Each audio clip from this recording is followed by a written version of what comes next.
We've all heard the expression, nothing so powerful as an idea whose time has come. How very true.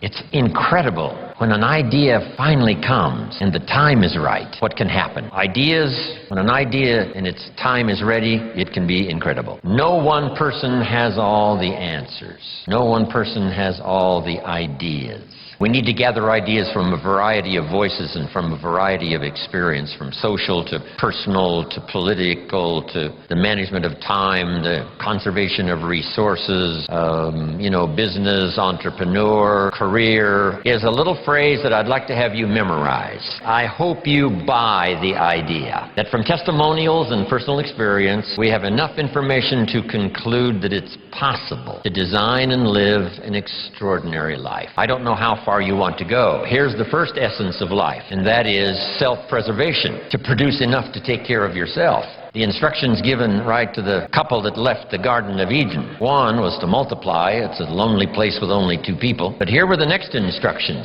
to be fruitful. How fruitful, how productive should one be? And here's number one, to produce enough to survive. To produce enough, take care of yourself. And self-care is important. If you're flying on an airplane, the flight attendant says if for some reason we run out of oxygen, these oxygen masks will fall from the ceiling. And if you have children with you, quickly take care of them, then take care of yourself. No. Put your mask on first. See to your survival first. Then you'll be more capable of taking care of the survival of your children. Isn't that interesting? My father had an interesting saying. He said, son, right after me, you come first. Bob had an interesting saying. Here's what he said. I'll take care of me for you. Will you please take care of you for me? So the first challenge in life is to take care of yourself. It is to survive, to produce enough to survive, to take care of yourself, to live the higher life, a life of togetherness.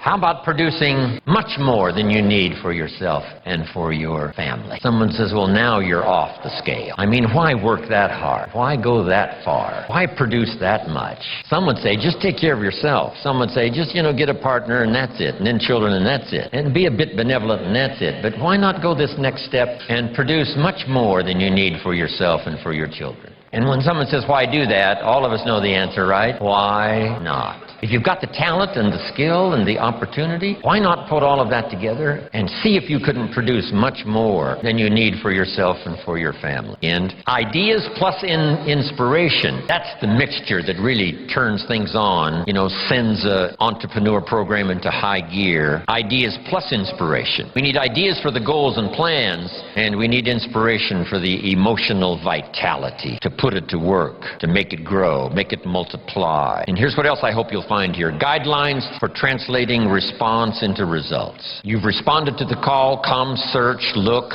listen, take notes, get it to take home with you. And I'm sure you're going to respond well to the seasoned. But here's the key. Guidelines for translating response into results. Because results is the name of the game. There's no purpose in learning just for learning's sake. Wisdom and faith, as powerful as those components are, serve no useful purpose unless they are deposited. Wisdom and faith deposited into activity. Because here's what's important to me, is for my name once in a while to appear in someone's testimonial. Make that note. It's one of life's greatest experiences, is when your name appears in somebody's testimonial. Somebody says, here's the person who found me. Here's the person who got me started. Here's the person who wouldn't let me quit. Gave me more reasons for staying than for leaving. Here's the person who believed in me until I could believe in myself. And then they mention your name. See, you can't buy that with money. Number one, be thankful for what you already have. Thanksgiving sets up, the situation where ideas can flow. Here's what locks up the doors of opportunity for good ideas, and that's cynicism. All you have to be is a practiced cynic. Cynical about the government, and cynical about politics, and cynical about the future, and cynical about the economy. Cynicism locks all the doors. But if you'll be thankful for what you have, however modest or however much it is, I think that's the beginning of receiving a flow of new ideas. Here's the next one. Be eager to learn. Now, some of the things that really accelerated my learning curve so that I could do better quickly was learning the success equations. Here's 3 of them. The first one comes from the Bible. The question was asked, 2,000 years ago in the Bible, according to the storyteller, what is the key to greatness? What's the key to self-esteem? What is the key to getting honors and trophies to put on the mantle above the fireplace? What is the key to receiving great respect? What is the key to wealth and abundance? What is the key to all of that, an extraordinary life? The answer was, find a way to serve many people. Find the ways and means. Start rendering service. The more you serve, the greater your fortune. Service to many leads. One of the best, John Kennedy, on his inaugural, to be President of the United States all those years ago. Here's what he said. Don't ask, where is John Kennedy? John said, don't ask what the country can do for you. Ignore these promises of what everyone's saying what the country can do for you. He said, don't ask what the country can do for you, but ask what? What could I do for my country? See, that's the whole turnaround in philosophical thinking. By asking, you receive so little. By serving, you receive so much. I'm working full-time on my job, and I'm working part-time on my fortune. Get what they want. You can have everything. In the journey of personal development, one of the first things to learn is the lesson of the seasons. Life in business is like the changing seasons. One of the best ways to illustrate what's happening in your business, what's happening in your life, is this illustration of the changing seasons. Frank Sinatra used to sing, life is like the seasons. Now here's what's next. You cannot change the seasons. One of the things to, come to grips with is what you can change and what you cannot change. You cannot change the seasons, but here's the next phrase, but you can change yourself. Therein lies the chance to live an extraordinary life. Learning to change yourself. In an economic sense, to climb the ladder of success as high as you wish to climb, here's the key. Work harder on yourself than you do on your job. He said if you work hard on your job, you can make a living, which is fine. But if you work hard on yourself, you could make a fortune, which is super fine. Then let's put it in philosophical language. 2 things on economics philosophically. Here's the first one I learned. Your income is primarily determined by your philosophy, not the economy. Then when I finally understood that, I got excited about it because I knew I couldn't change the economy, but I was assured that I certainly could change my philosophy. And I did that. And here's the philosophy. Success is something you attract by becoming an attractive person. Success is not something you pursue, it's something you attract.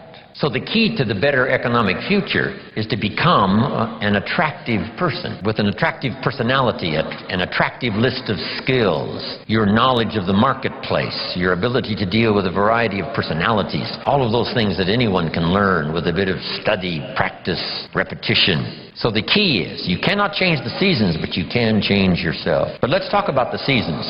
Just in a brief outline here. Number 1 is the winter time. Maybe it's spring for you, maybe it's summer, you're toughing it out, maybe it's harvest, you're cashing it in. If we knew the story, we'd let you lecture, but maybe for some of you, it's one of those winter times. Personal winters, social winters, economic winters, there's a variety. So what about the winter? Make this note, it always comes, so you got to be prepared. This note of a Bible story, it's very important because it's one of the great lessons of life. There were 2 nice people. So make the note now, 2 nice people, not one good and one evil, but 2 nice people. However, and that is the drama of life. However, one built his house on the rock and the other built his house on the sand. Meaning it's possible for nice people to be casual. It's possible for nice people to be careless. And sometimes you can be careless and lose your life. Not evil, just careless. So the key is to be not overcautious, but to be cautious. Don't build your house on the sand. We're all tempted.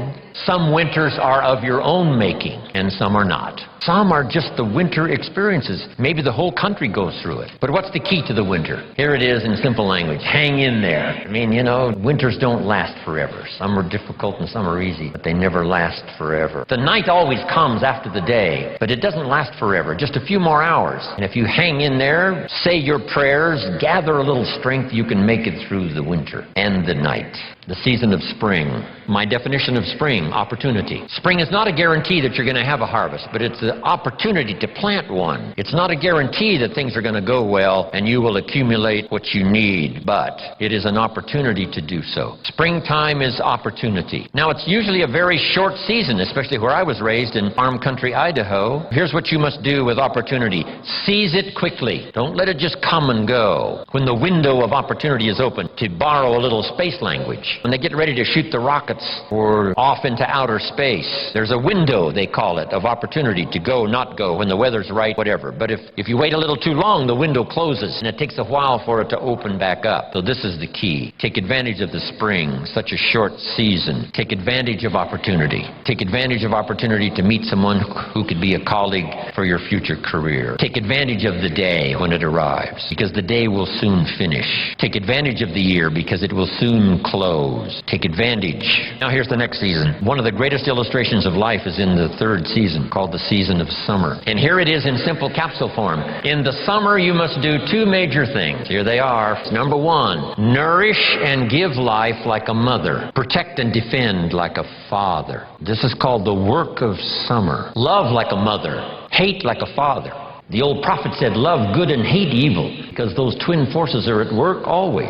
And so exists for all of us this great drama of the ability to create, but the destroyer not too far away. It seems like opposites are in conflict, and we are in the middle. Evil on one side, good on the other side. Darkness on one side, light on the other side. And they're in conflict. If you walk into a room that's dark and turn on the light, the darkness disappears and goes away. How far away does it go? Not very far. Waiting for a chance, what? To come back in. Move in, take over the territory. As light begins to lose its energy, darkness moves in. There's a war on it. So here's the key now. Cooperate with the positive side of this war of health and illness. See, that's called what? The work of summer. Now turn this around, because it's also possible to love like a father and hate like a mother. And if it's a single parent, right, you got to do both the work of father and mother. Mother is capable of hate and defense and protect, because I think years ago, Papa was off providing, Mama was home protecting. So she developed these instincts of danger in order to protect her family. Women are good. Women are unusual. They have this antenna that picks up all the stuff, especially danger. Mothers sleep near the surface, and the least little movement or sound, they're awake. It's built in, the female mother, that instinct. She says to her husband, go look, something isn't right, downstairs. He says, no, everything's fine. She says, go look. He says, okay. He gets up in the middle of the night, stumbles downstairs, and the front door is open. How did she know? They just know. I don't know how they know. They've got this instinct, especially for danger. Here's a good note to make on the battle of the mind. Don't become a victim of yourself in this battle of the mind. Should I, shouldn't I? Let it go. No, don't let it go. See, we have to continually do this. Beware of the thief on the street that's after your purse, but also beware of the thief in your mind that's after your promise. That little thief that says you're too short, you're too tall, you're too old, you've never done it before, what makes you think you can do it now? Nobody in your family has ever done it. In fact, if you start, they'll all make fun of you. It's called the thief in the mind that steals the dream and steals the promise, makes you less effective than you should be. Here's what you must do: battle with the mind. Now, what's the purpose of all of this opposites in conflict? Here's what I think it is: to create high drama. Would it be possible to win if you couldn't lose? High drama is the order of the day. High drama. But that's what makes life so unique, so challenging, so much opportunity. A chance for fortune and a chance for failure. You've got to defend yourself against one, see if you can't maximize the other. That's the work of summer. Be both optimistic and vigilant. Two great words of antiquity. Here they are. Number one is behold. It's the word from antiquity. The positive word is behold. Here's the other word: beware. One of the interesting bewares in the Bible is a little story that says, beware of the little foxes that are spoiling the vines.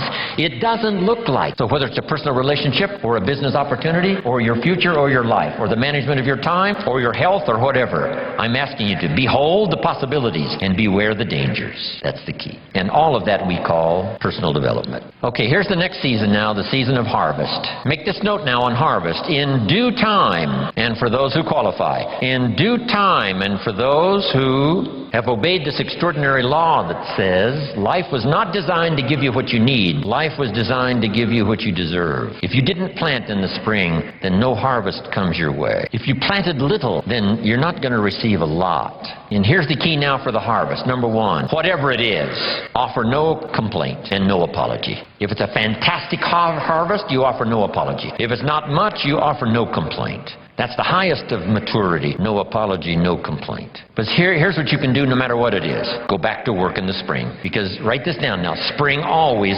follows winter.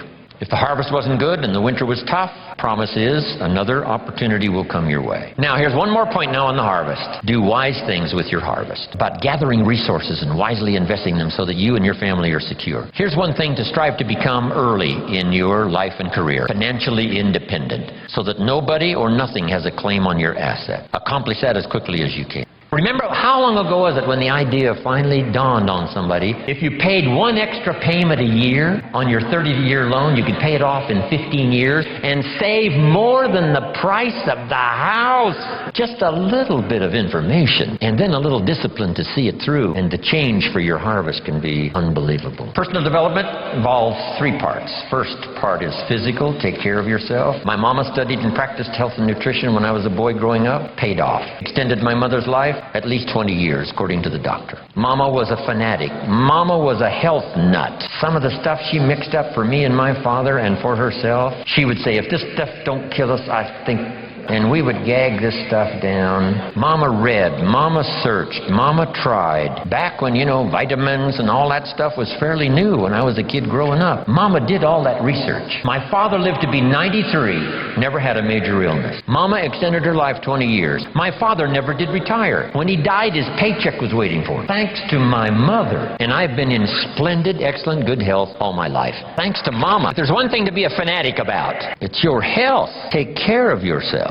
The Bible describes it this way. Treat your body like a temple. That's a good word. Treat your body like a temple, not a woodshed. A temple. Something you'd take extremely good care of. Here's one of the reasons why. The body and the mind work together. The body is a physical support system so that the mind can dream the dreams and the heart can believe that it's possible and then go to work and make it happen. And for that, you need a good physical support system to manage all of that. One old prophet said sometimes, the spirit is willing, but the body is weak. See, don't fall in, come true.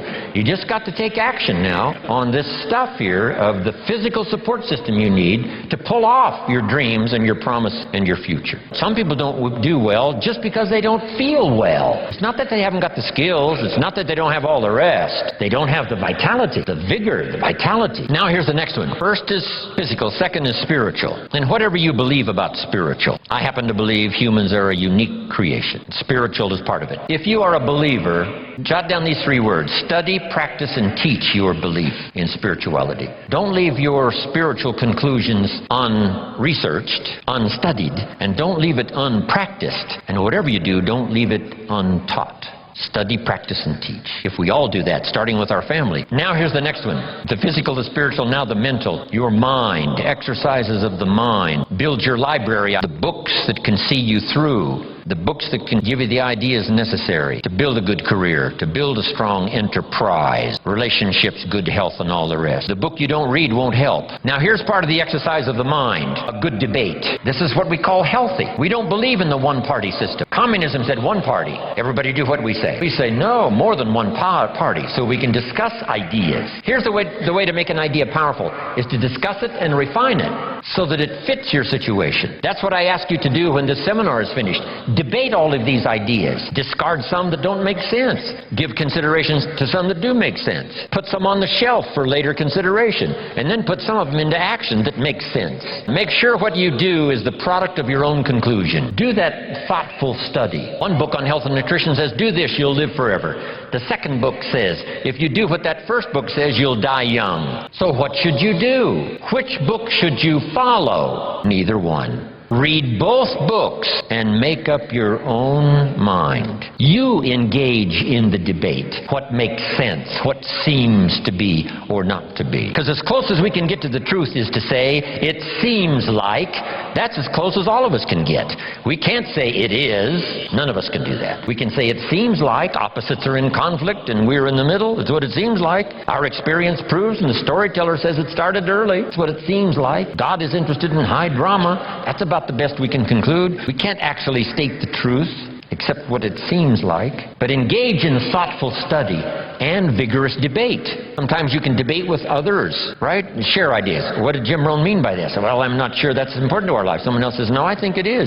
Engage in this debate. Then here's the big one, the debate in your own mind. What's good, what isn't good. Finally, you must come to your own conclusions. Read the best you can, study the best you can, take the best notes you can, and then do this.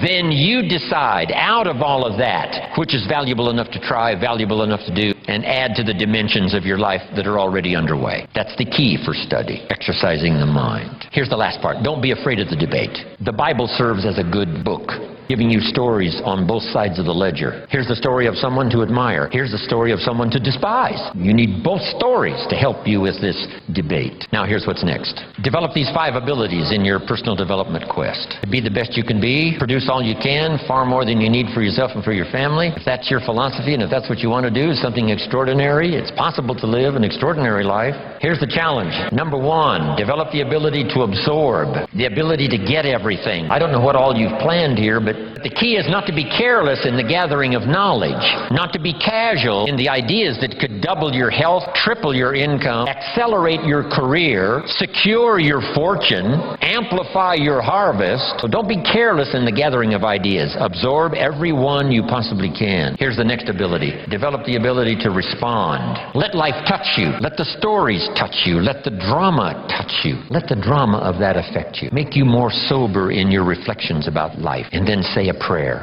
A prayer would help. Let life touch you, but don't let it kill you. Let sad things make you sad. Let happy things make you happy. Don't shrug off always those times of bitterness that come and sadness that comes and your heart is struck like a bullet, hits it. I'm not saying give in to it. I'm saying let it affect you, because that's part of the drama. The old prophet said what? There's a time to laugh and there's a time to cry. Then it said be so sophisticated that you learn to laugh with those that laugh and also learn to cry with those that cry. Allow yourself to be touched, moved. The drama. Be touched by good ideas. Be touched by opportunity. Be touched by someone's unique little sentence that might cause you to open your eyes to see things you never saw before. Here's the next ability. Develop the ability to reflect. Here's a good time to reflect when the day is over. How did it go, and who did you see, and what did you say, and what mistakes did you make, and what did you leave out that you could correct tomorrow? Reflect at the end of the month.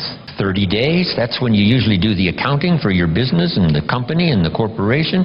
Do the accounting for your health. Just do a good reflective accounting. I'm trying to do a little study now on the value of the 7th day. Here's another thought to consider on the value of the 7th day. It says labor the 6th, and the 7th is a special day. Rest, relax, spiritual, church, family, friendships. So jot this down for the 7th day. Multi-purpose 7th day after 6 days of work. Multi-purpose. And here's one of the purposes of the 7th day, I think, is to review the previous 6 days. How did it go? Where did you stumble? What did you miss? What should you have thought of that you let pass? Who didn't you see? Just review the last 6 days. What went right? What went wrong? What's there? What's missing? Then here's what you do. Now plan the next 6 days. With this information of the last 6, plan the next 6. I call it multi-purpose 7th day. Reflect, go back over, then design, plan, refine, and deposit the experience of the past 6 days into the adventure and activity of the next 6 days. You will be absolutely surprised at the value and the productivity of your weeks if you'll start doing a little more of that. Now, here's the last 2.